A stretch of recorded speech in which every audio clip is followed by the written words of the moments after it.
What is up, guys? Let's talk about 5 reasons why you should buy the OnePlus 7 Pro in 2021, even going into 2022. A lot of people want to know, what is my main phone? This is still my main device, hilariously enough. Even though I have, a ton of newer phones, I still really love this phone, and we're gonna break down 5 reasons why I actually still use it as my main phone. All right, so number one is probably the most obvious, but it's the display. So the OnePlus 7 Pro has a full screen display. How we're able to achieve that is actually with the pop-up camera here. So the camera pops up like this, and I haven't had an issue with a lot of people.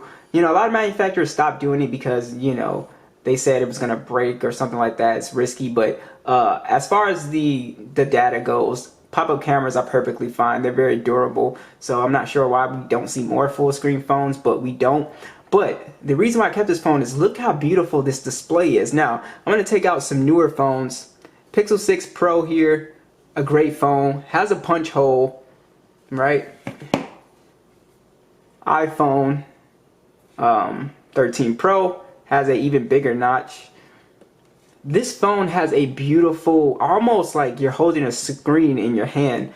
Very nice display. It's a 1440p 6.67 inch display, so pretty big. Like I said, it's a 2K display, 519 for the PPI, so everything is super sharp on this display as well. And it's a 90 hertz display. Now, yes, there are phones like the 6 with a 120 hertz display in the new iPhones, but again, you can feel the difference a little bit from 90 to 120 hertz, but it's not super dramatic. But when I tell you this display is still one of my favorite displays of all time, it really is. The colors are beautiful. The full screen design on here is beautiful as well. It has very slim bezels, and the way it's able to achieve this sort of like all screen feel to it, where it just feels like you're holding just a screen, is because it does have these curves to them. Now, I know that a lot of people hate curved displays, but I honestly think it's nonsense because I've never really gotten accidental touches with this. That's the main excuse people will come up with, is accidental touches. I never complain about accidental touches because I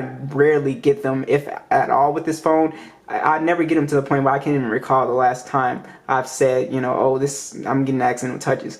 So I think that's complete nonsense. 7 Pro users, let me know, are you getting, accidental touches? But that's the first and foremost. The display on here is absolutely gorgeous, bright, vibrant, and just awesome for viewing content. Next is going to be OxygenOS. So it's kind of a strange thing to put a skin on your list, but guys, I really enjoy OxygenOS, and I personally think it's the second best skin. It used to be my number one, but Android 12 on the Pixel 6 has really impressed me. I can't wait for it to come to the 7 Pro. When it does, I'll probably change my mind back to the OxygenOS skin.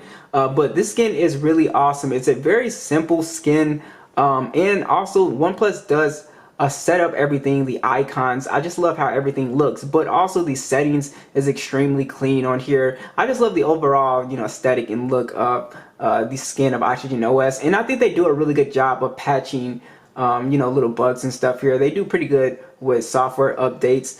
And how everything is set up in here, from being able to customize my fingerprint sensor. It's not like Samsung's UI where it can be a little bit overwhelming. It's just a lot of stuff. But I just really like how there's stuff in here, but it's not a ton of stuff, and they give you just enough choices to where it doesn't feel overwhelming. For all the OCD people, it's just like, it's very clean.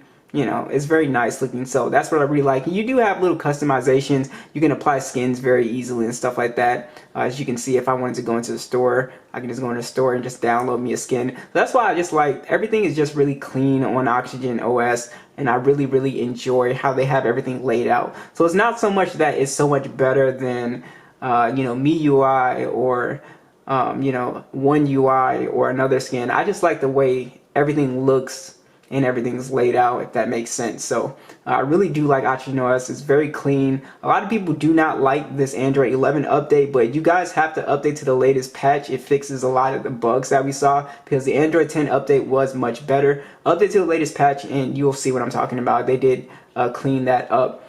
And also, this phone is going to get Android 12. Unfortunately, that'll be the last major update for this phone, which I'll probably still keep it because it will still get security patches, of course, in the future. But yeah, so Android 12 will be the last update. Really excited for that. But yeah, so OxygenOS would be number 2 on my list. It's just an awesome skin. Next would be gaming performance. So in addition with the full screen display, this does make for a really epic gaming experience because you have a big 2K display with no notch. And also you do have the Snapdragon 855 and Adreno 640. Basically the 7 Pro is able to pretty much play most games at high settings. I think the only game it kind of struggled with was Fortnite. Which plays fine on other Snapdragon 855 phones. It was just this phone, I was kind of like getting a little glitchy, but yeah, everything else, PUBG, Call of Duty Mobile, it blows through no problem. So you can play those games on high, and this makes a good gaming phone, guys. So if you do want to do some gaming, this does make for a great gaming device. You do not have any SD card support, unfortunately, but majority of the 7 Pros being sold come with 256 gigs and 8 gigs of RAM, so you're going to get that version anyway. Most of you guys aren't blowing through 256 gigs anyway, so you'll be fine on storage. And like I said, gaming is going to be great on here. Also, if we check out our Geekbench scores, just for those who are curious, so you can see what you're working with here. These are the Geekbench scores for Android 11 here. As you can see kind of compare them to the 9 and stuff. So it does fine performance wise. I don't have an issue with this phone. Like I said, update it to the latest version of OxygenOS, and you will get, it'll run pretty smooth.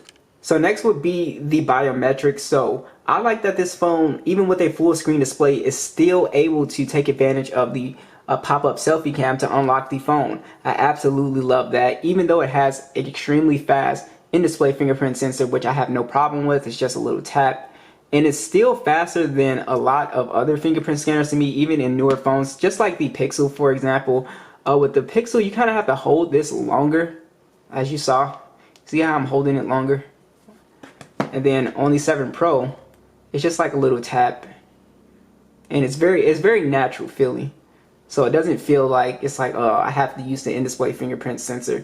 And then also, it's just awesome because a lot of smartphones don't allow you to use that pop-up camera. But like I said, I've had this phone for years. It still works, going strong, no problem. Also, the other little bells and whistles as far as with the software and hardware goes is that it does have NFC as well for your mobile payments, and it does have stereo speakers as well. Now, these aren't the loudest and most impressive stereo speakers, but they get the job done. I've never like struggled with like the audio on this phone. So it gets pretty loud. We got a full speed test and camera comparison with the iPhone 10, the iPhone SE, and the iPhone 10R. So what's interesting about these, so they're pretty loud. I listen to them all the time, just listening to music sometimes just out loud on my phone. And they get the job done. They don't distort or anything like that. Like I said, they're not the most impressive compared to like a V60, the iPhone, stuff like that. But I do think they sound fine. They sound really good, so I like them. Now, next I'm gonna say the cameras. So the OnePlus 7 Pro, it is a $279 phone at the cheapest, and then $300. What I'll say about the cameras is no, they're not the best cameras at the $300 price range, even for an older flagship. There are other older flagships that do a better job to me, but I always have this phone, and it is a pretty reliable shooter. So it does have a 48 megapixel standard, an 8 megapixel telephoto, 3x optical zoom, and they also have a 16 megapixel ultra wide. You can shoot in 4K at 30 and 60 FPS, and then the pop-up cam does 16 megapixels at 1080p. Like I said, in good lighting, this takes really great photos. I don't have an issue with image quality. You get good colors on here. You get good details and stuff like that. Like I said, it's not the best camera. Like sometimes you have to throw Gcam on it. Sometimes you got to edit photos. Like I said, it's not a strong spot, but I think for a casual shooter like me, I do not take a ton of pictures and stuff like that.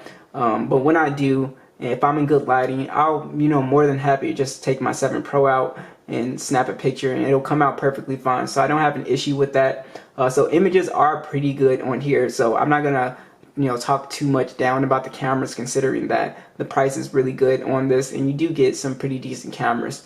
So this phone does have a 4,000 milliamp battery with 30-watt charging. So this was the first phone that I got that I was pretty amazed, and I know it's been a while since this phone been out. You have much faster charging at like 65 watts, and 120 watts and just crazy stuff. But the 30-watt charging was really shocking to me, how I was able to just put this phone on the charger when it got low, you know, leave it there for 20 minutes, and I was like almost back to full battery life. I really enjoyed that about this phone, even though it doesn't have wireless charging. Since it charges so fast, that's something that I enjoy. Also, the 4,000 milliamp battery is a pretty reasonable size. Even though this phone manages battery pretty good considering the 90 hertz and the massive display. So this is a phone that I can fully charge and never feel like I have to bring a battery case or something like that. It's pretty dependable when it comes to my screen on time. You can easily squeeze, you know, 7-8 hours of screen on time out of this, but you know, it definitely will get you through the day, no problem. So I never have an issue with battery life. So that is pretty much it, guys. The 7 Pro is still an excellent buy. If you're thinking about getting one, definitely get one. And I'll see you guys in the next one.